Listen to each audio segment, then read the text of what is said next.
రేయ్, దాస్ ఎక్కడికి వెళ్ళాడు? అంటే ఇందాకటి నుంచి వాళ్ళ ఆవిడ ఫోన్ చేస్తుంది సార్. ఎందుకు?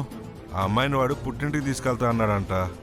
ఇక్కడ ఫంక్షన్ ఉండడంతో వాడు తీసుకెళ్ళలేకపోయాడు. బహుశా దాని గురించి మాట్లాడడానికే బయటికి వెళ్ళి ఉంటాడు సార్. ఏది ఒకసారి ఫోన్ చేయి.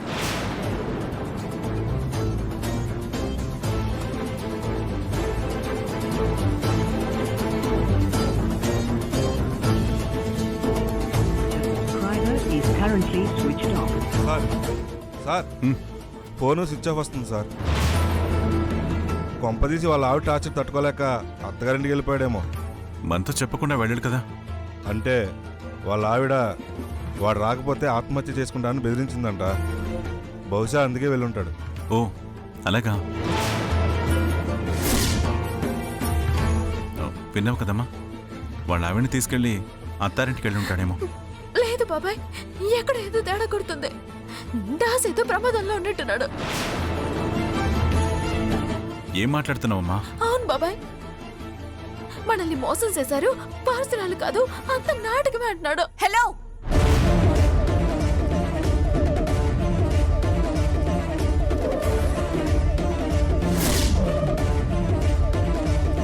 అంటే ఏంటి నీ ఉద్దేశం? నేను ఇంటి వారసురాల్ని కాననా? వైష్ణవి దేవిగా నాటకం ఆడుతున్నాననా? ఈ నాటకంతోనే మీ అందరినీ మోసం చేశాననా? అచ్చా, నేను అలా అనలేదు. అతను చెప్పిన మాటలో బాబాయ్తో చెప్తున్నానంతే. లేదు, వచ్చిన దగ్గర నుంచి చూస్తూనే ఉన్నాను. నీ ఓవర్ యాక్షన్ ఎక్కువ అయిపోయింది. నాకు నా కుటుంబానికి ఏదో ఒక పుల్ల పెట్టి నన్ను ఇంటి నుండి గెంటేయాలని చూస్తున్నావా? బాబాయ్, ఈ స్వీట్లు అమ్ముకునేది ఇక్కడ ఉండడానికి వీలే లేదు. అర్జెంటుగా దీన్ని ఇక్కడి నుంచి పంపించండి. చూడు వైష్ణవి, స్వీట్లు అమ్ముకునేది, అది అమ్ముకునేది, అది ఇది అంటూ బొసయ్యని అవమానిస్తే పడ్డానికి ఇక్కడ ఎవరు సిద్ధంగా లేరు. బాబాయ్ ఇంటికి రమ్మని కబురు చేస్తే వచ్చామే తప్ప మీరు పెట్టే పప్పు భోజనం తినడానికి కాదు. బాబాయ్ ఇందాక వచ్చింది కాబట్టి నీకు కొన్ని నిజాలు చెప్పాల్సిందే. ఏంటమ్మాది? ఇందాక ఎస్ఐ గారు మన ఇంట్లోకి మళ్ళీ ఆయన దొంగొచ్చిందని చెప్పారు.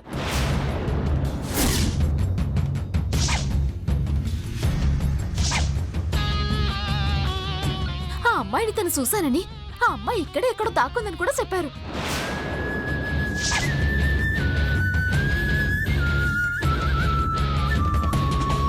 అది పెద్ద ఇంటర్నేషనల్ దొంగంట. దానికి కంటపడ్డ వస్తువుల్ని బతకనివ్వదంట. అయ్య బాబోయ్, అయితే ఈ ఎస్ఐ చెప్పింది మన మల్లి గురించి అన్నమాట.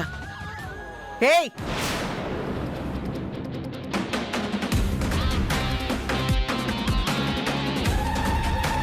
ఏం మాట్లాడుతున్నావు చిట్టమ్మా? అంటే ఆ వచ్చిన దొంగ ఆ మల్లి ఈ వైష్ణవే అని కదా నీ అనుమానం? ఇంకా అనుమానం ఏంటి కాంతమ్మ గారు? ఈ చిట్టెమ్మ నన్ను వారసురాలే కాదు అంది. ఇప్పుడు చూస్తే నన్ను దొంగ అంటుంది. ఇలాంటి వాళ్ళని మాటలతో కాదు, చేతలతో కొట్టాలి.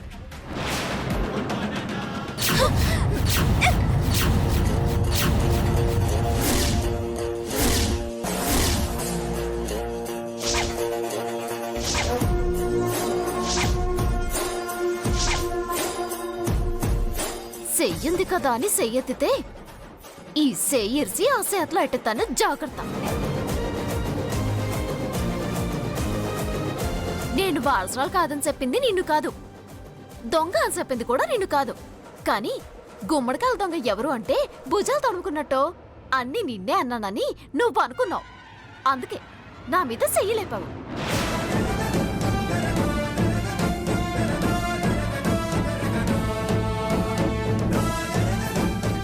బాబాయ్, ఇప్పుడు నేను చెప్పినవన్నీ నిజాలు బాబాయ్.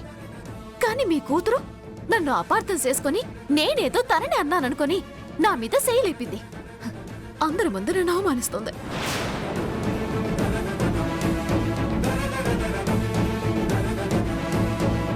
ఇందాకేమో మా అమ్మ నాన్నని మీరు అనుమానించారు, ఇప్పుడేమో మీ కూతురు నన్ను అనుమానిస్తుంది. మీ మాటని కాదనకుండా ఇక్కడికి వచ్చినందుకు బాగా గుణపడడం జరిగింది బాబాయ్. పదం వెళ్దామా? బా అమ్మా ఆగమ్మా. ఆవేశంలో మా వైష్ణవి తప్పు చేసిందమ్మా. బాబాయ్ అవునమ్మా. చిట్టెం ఎక్కడా నీ పేరు ప్రస్తావించలేదు, ఎక్కడా నిన్ను దొంగ అనలేదు. కానీ తను అన్న మాటలన్నీ నిన్నే అనిందని నువ్వు ఫీల్ అయ్యావు. అందుకే ఏ తప్పు చేయని చిట్టెమ్మ మీద చేయలేపావు.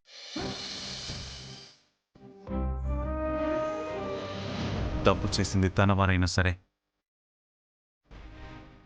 క్షమాపణలు చెప్పడం మన జమీందారీల లక్షణం.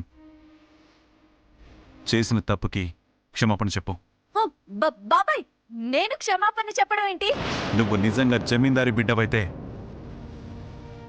చేసిన తప్పుని సమర్థించుకోవడం కాదు, తప్పుని ఒప్పుకో, క్షమాపణలు చెప్పు.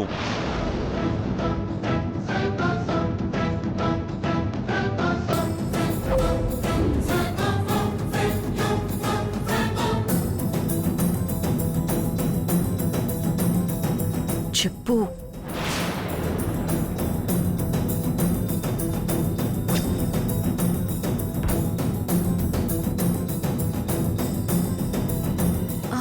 చిట్టమ్మ నన్ను క్షమించు చిట్టమ్మ. నేను తొందరపడ్డాను. తప్పే ఉందిలేండి. మమ్మల్ని సొత్త ఎవరికైనా అంతే, ఏదో ఒకటి అనాలని అవమానించాలని అనిపిస్తోంది. యా ముందు తిట్టడాలు, తర్వాత క్షమాపణలు చెప్పడాలు ఏంటిదంతా? ఇక్కడ ఉండడం మనకు అవసరమా? వెళ్దాం పదండి. భాస్కర్, జరిగిన తప్పుకి మా మనవరాలు క్షమాపణలు చెప్పింది కదా, వదిలే నాయనా. సర్లేరా అనియా, మనం వెళ్ళిపోతే నానమ్మ బాధపడుతుంది. ఓకేరా? చిట్టమ్మా, ఏం జరిగినా మన మంచికే అంటారు. ఇందాక అత్తయ్య మావయ్యని అనుమానించి క్షమాపణ చెప్పారు, ఇప్పుడు నిన్ను అవమానించారు, క్షమాపణలు చెప్పారు.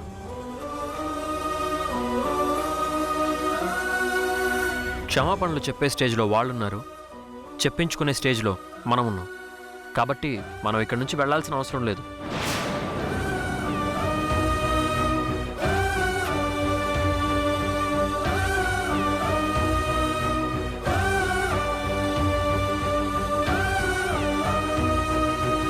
పంతులు గారు, పట్టాభిషేకానికి ఏర్పాట్లు చేయండి. రేయ్, ఆ దాసుగాడు ఇక్కడే ఉన్నాడో ఊరెళ్ళాడో చూద్దాం పదండి.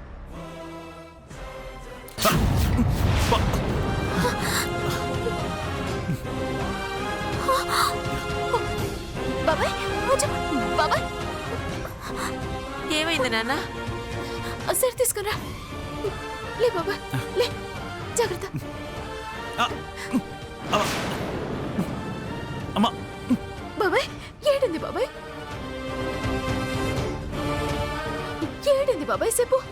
ఏదో గుచ్చుకుందమ్మా.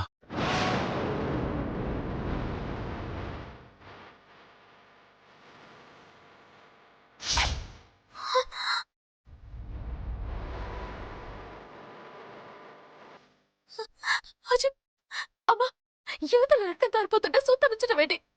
ఏడు పసుపు తీసుకురాపో. తగ్గిపోతుంది బాబాయ్, తగ్గిపోతుంది.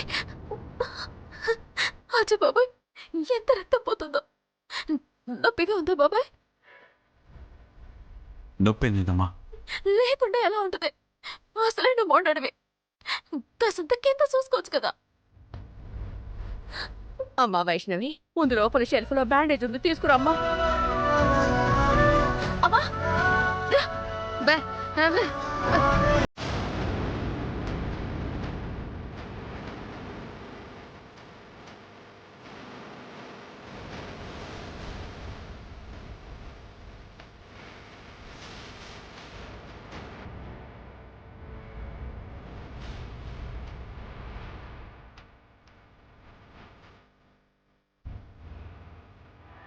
ఇంకా చూస్తావేంటమ్మా?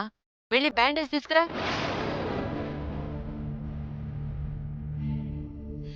అల్లుడు వచ్చేదాకా అమ్మవాసి ఆగుతుందా అని ఈవిడ గారు తెచ్చేలోపు రక్తం ఆగుతుందా?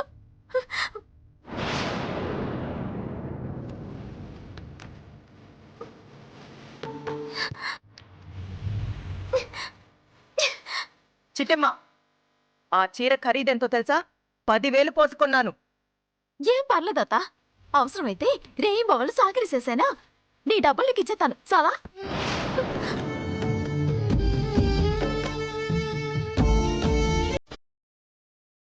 అమ్మా రామ్మా.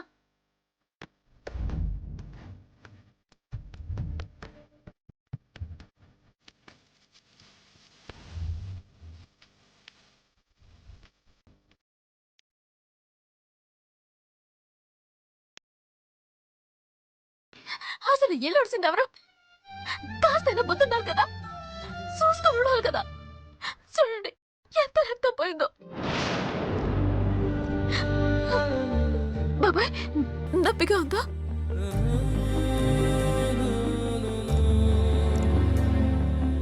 ఇంత ప్రేమగా కట్టుకట్టాక నొప్పున్నా తెలియట్లేదమ్మా.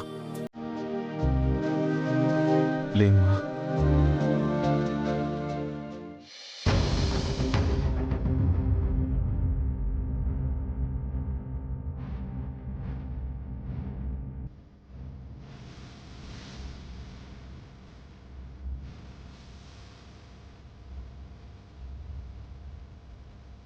ఏంటి నాన్న చిట్టేమి వైపు అలా చూస్తున్నా? నా అన్న కూతురి ప్రేమ అక్కడే ఆగిపోయిందమ్మా. కానీ ఏ జన్మ రుణానుబంధమో కూతురు గాని కూతురి ప్రేమ మాత్రం తన ఖరీదైన చీర చింపేంత వరకు వచ్చింది.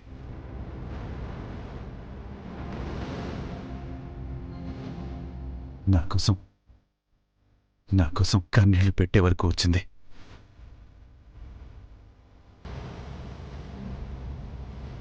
అంతేలేరా, పాపం చిట్టమ్మ కల్లా కపటం లేని మనిషి కదా, అందుకే కన్నీళ్లు పెట్టుకుని ఉంటుంది.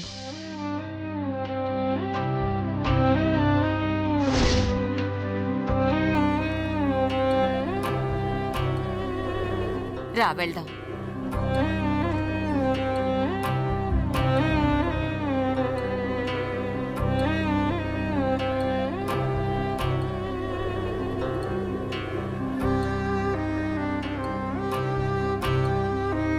చిట్టమ్మా, ఎందుకలా ఏడ్ చేసావు?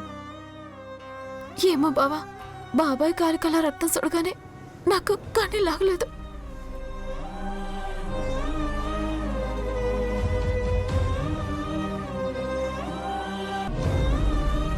అదేనమ్మా రక్త సంబంధం అంటే.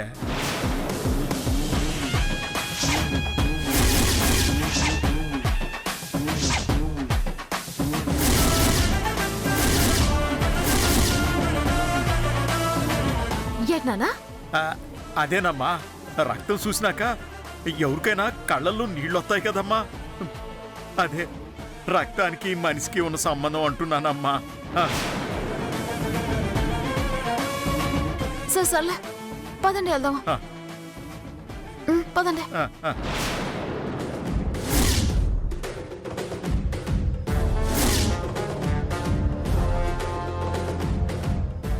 ఏయ్, ఒసే దొంగకోళ్లు పట్టేదానా, నిన్న బ్యాండేజ్ తీసుకురమ్మంటే పరిగెత్తాల్సింది పోయి రాతి చిప్పలాగా ఇక్కడే నిలబడతావా? ఇప్పుడు చూడు, మార్కులన్నీ చిట్టమ్మ కొట్టేసింది. ఎహే, తొక్కలో మార్కులు, వాటి కోసం నేను ఖరీదైన చీరని చెప్పుకోవాలా? ఏహే.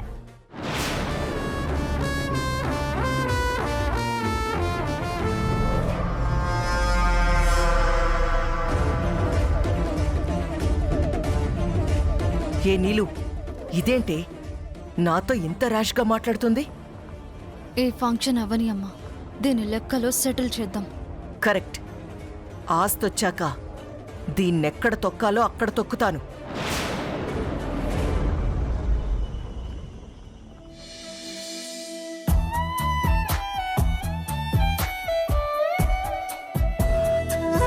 ఈ చీర తీసుకోమ్మా. ఇప్పుడు నా కొత్త సీర ఎందుకు బామ్మ? నా కోసం నీ 10,000 రూపాయల చీరని చింపుకున్నావు. అది నీ ప్రేమ. నీకోసం 25,000 రూపాయల చీరనిస్తున్నాం. అది మా ప్రేమ. నీ పుట్టింటి వాళ్ళిచ్చే చీరని వద్దనకమ్మా, తీసుకో. వాళ్ళంత ప్రేమగా ఇస్తుంటే కాదంటావేంటి చిట్టి? తీసుకో.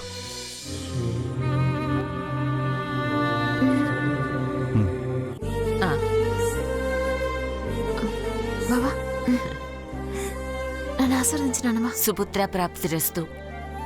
ఆశీర్వదించు బాబాయ్. ఆయుష్మాన్ భవ.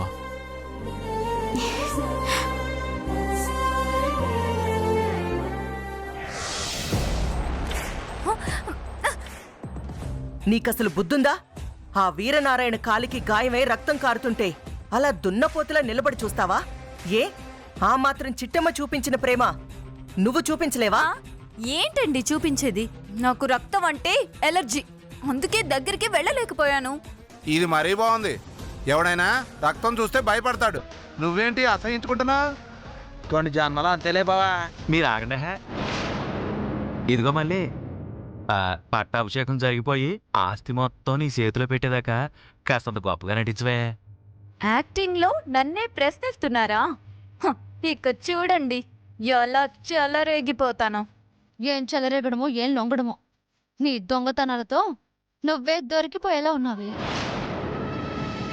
అవునే, ఆ ఒక్క సంతకం పెట్టేశారంటే ఆ తర్వాత నువ్వెలా చచ్చినా నాకు సంబంధం లేదు.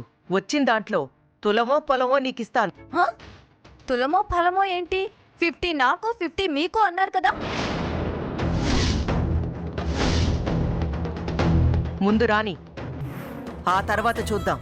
చూడండి, ఆస్తి వచ్చాక నా దగ్గర తోక జాడిస్తే ఆస్తి మొత్తం నేనే నొక్కేస్తాను. జాగ్రత్త. ఏంటే ఈ కాంతమ్మకే వార్నింగ్ ఇస్తున్నావా? మీరేమైనా అనుకోండి, నాకైతే 50% కావాల్సిందే, అంతే. అమ్మో, అమ్మా ఏంటది అలా మాట్లాడుతుంది? దానికి బతికే రాత లేదేమోనే, అందుకే మన ముందు తోక జాడిస్తుంది. ఆస్తి దాని పేరు మీదకి రాని ఆ తర్వాత దాన్ని యమలోకానికి ఎలా పంపించాలో నాకు బాగా తెలుసు. పదండి.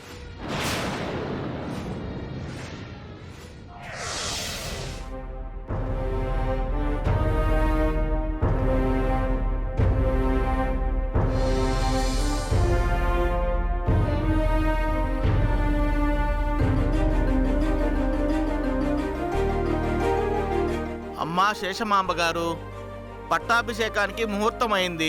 మీ వారసురాళ్ళు తీసుకురమ్మని చెప్పండి. అలాగేనండి. కాంతమ్మా, తీసుకొస్తున్నానమ్మగారు.